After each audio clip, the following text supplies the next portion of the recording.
A piece of bread and another glass of the capital rum I tasted, for I have not eaten or drunk for a long time. He had not tasted food for 40 hours. A piece of bread was brought, and Jacopo offered him the gourd. "Larboard your helm," cried the captain to the steersman.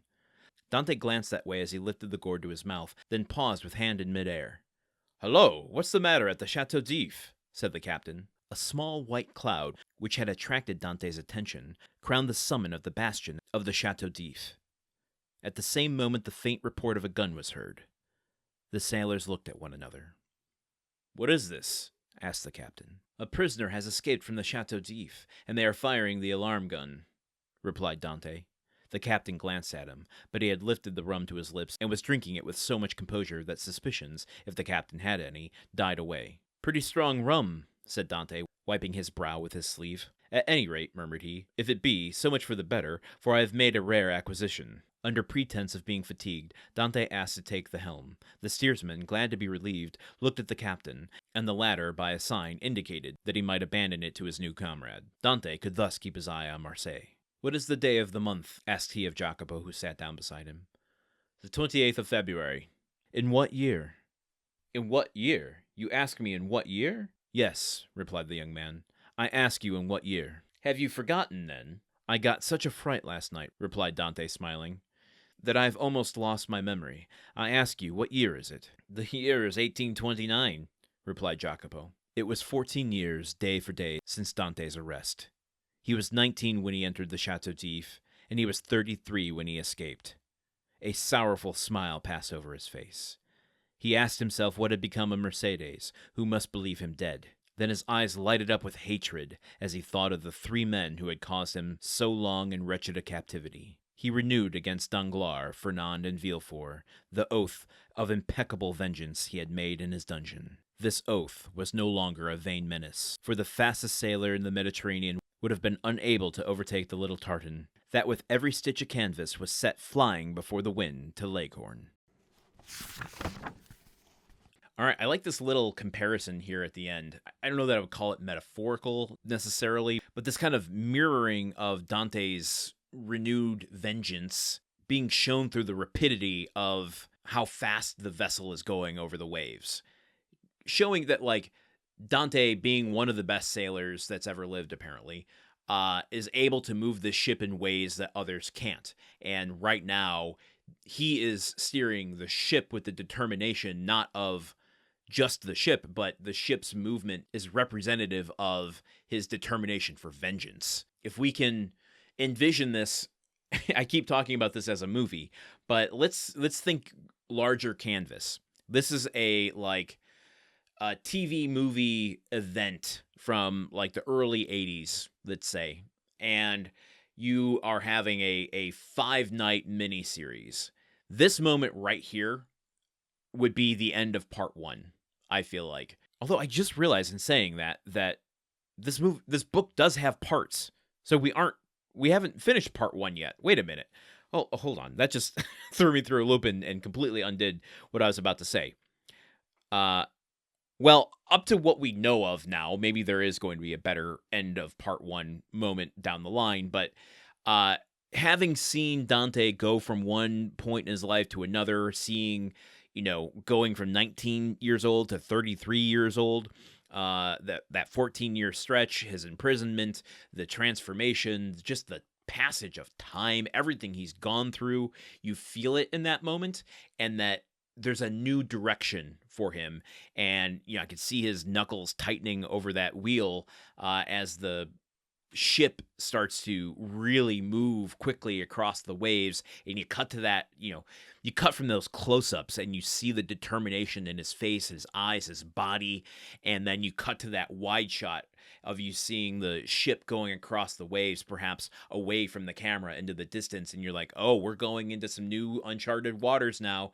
Can't wait to see what's going to happen in part 2. Tune in tomorrow. Everyone's going to be talking about it at the water cooler. Yeah, so this is kind of an exciting moment. Okay, here's a question now.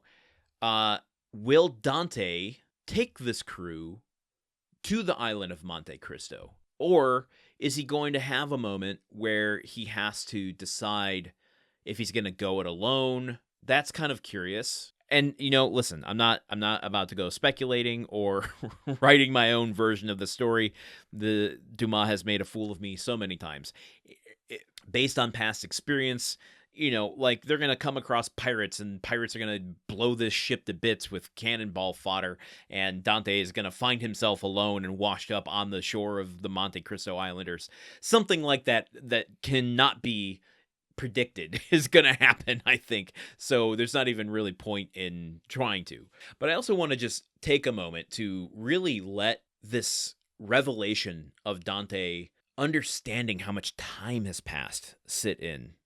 I'm not going to, I want to be careful about this because I don't like to bring work stuff into the podcast for obvious reasons. But I was working on a project with someone the other day, and she had said that, and somehow age had come up, and she had said something, and it just dawned on me that like my 25th high school reunion is next month, or actually in a couple weeks, and somehow that came out while she said something about age, and it just occurred to me that like, oh, my 25th high school reunion is coming up, and she was being born at the time I was graduating high school. And that 25-year passage of time revelation just really punched me so hard in the gut that I felt it in my kidneys the next couple days. So, and I haven't even been imprisoned for that long a time. Can you imagine like feeling like you lost 14 years of your life and not be able to know how much of that time is gone? It's almost, I guess, would be akin to like waking up from a coma. Not that I've done that either, but the complete lack of awareness of the passage of time, and then the sudden like whiplash that would come from recognizing how much has passed and reorienting you to where things currently are. Now, technology, all this sort of stuff doesn't happen as quickly in the 1820s as it does in 2020s. So like 14 years, like if you went into a coma or you were incarcerated in 2011 and now it's 2025, a lot of stuff has happened in that 14-year period where it would almost feel like you would be stepping out into a completely foreign world. I don't know that that's entirely the case with Dante, but we also haven't seen him re-enter civilization yet. The biggest revelation of that time passage to this point has just been, all the stuff that happened with Napoleon. So what do we think is going to be Dante's experience when he like goes to town, when he goes to a tavern, goes to one of the general stores? I mean, he's not going to be finding that smartphones are around and he's used to rotary phones, but will something have transpired in that time that makes him feel kind of adrift? I don't know. But there's only one way to find out, and you should know what it is by now. That's to tune in tomorrow as we just jump right in to chapter 22. There's no breaks here on the Countdown of Monte Cristo. This is a daily podcast. But since this is the last episode of chapter 21, you know what that means. That's right. Here comes the hard sell for our Patreon. You can become a contributing member to the Countdown of Monte Cristo over at patreon.com/gruntworkpod, where for as little as $1 per month, with no commitments beyond what you're comfortable with, you can get access to story-only audio of every chapter when that chapter concludes. So as of today, chapters 1 through 21 are accessible over there at patreon.com/gruntworkpod. I've also, here's a couple of updates, okay, for those of you who are still listening right now, just to spice up the juices a little bit. $1 per month is only 3 cents per episode. We've covered that. Okay. I have also got up a podcast feed for the people that contribute to Patreon, so you can listen to all of the story-only audio as they're released on your favorite podcatcher. You can get access to that feed when you subscribe, and then you can listen to the bonus episodes over at Apple Podcasts, Spotify, your podcatcher of choice. But that's not all, as they used to say. That's not all.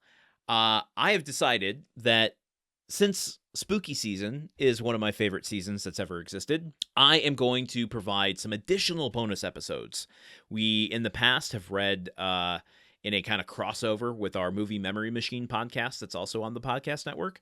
We did some audiobook readings of Gretel and Hansel and Gretel stories by the Brothers Grimm. This spooky Halloween season, I am going to be reading a handful of my favorite short stories, all in the public domain, so don't be expecting anything new, but I am going to be reading some Edgar Allan Poe. Will I get to some M.R. James? We might have to wait till Christmas season for that. But I'll tell you what, here, I'll make a commitment to you. I will do, since we've talked about Poe on this show, I will do The Telltale Heart, which is one of my favorites. I will do Premature Burial. Both of those are things that I feel like are thematically appropriate to what we've talked about in the show so far. Hopefully that is some incentive to get you to contribute to the podcast. If you can't, totally understand. The economy is what it is. So there are other ways you can help the show, and that's by leaving a rating, a review, even if it's one word, over at Apple Podcasts, over at YouTube, wherever you listen, because those ratings, those reviews really help to enter us into the algorithm and get in front of new eyes. But if you really, really, really want someone to listen to the show, you can do a one-to-one recommendation by sending them an episode, sending them the podcast feed, sending them to the website, and asking them to listen. Tell them that they might enjoy it, and they might. They may not, but that's entirely for us to find out. We won't know. It'll be Schrodinger's podcast until you actually get them to listen. So send them something to listen to. Just let them know about the show. And of course, as always, anyone, this is completely free. Join us on the Discord, which you can find the link to in our show notes for today, as well as every episode. Talk about the story, talk about the podcast. Let me know what other things you'd like to see on the bonus feed. And with that, I'm going to end chapter 21, and you can join me here tomorrow for chapter 22. Until then, okay, goodbye. The Countdown of Monte Cristo is part of the Gruntwork Podcast Network. This show is produced, edited, and hosted by Landon Solano. The original text of The Count of Monte Cristo by Alexandre Dumas. Theme song by Magic Solo. If you want to support the show and others like it, visit patreon.com/gruntworkpod. Thank you for listening. See you tomorrow.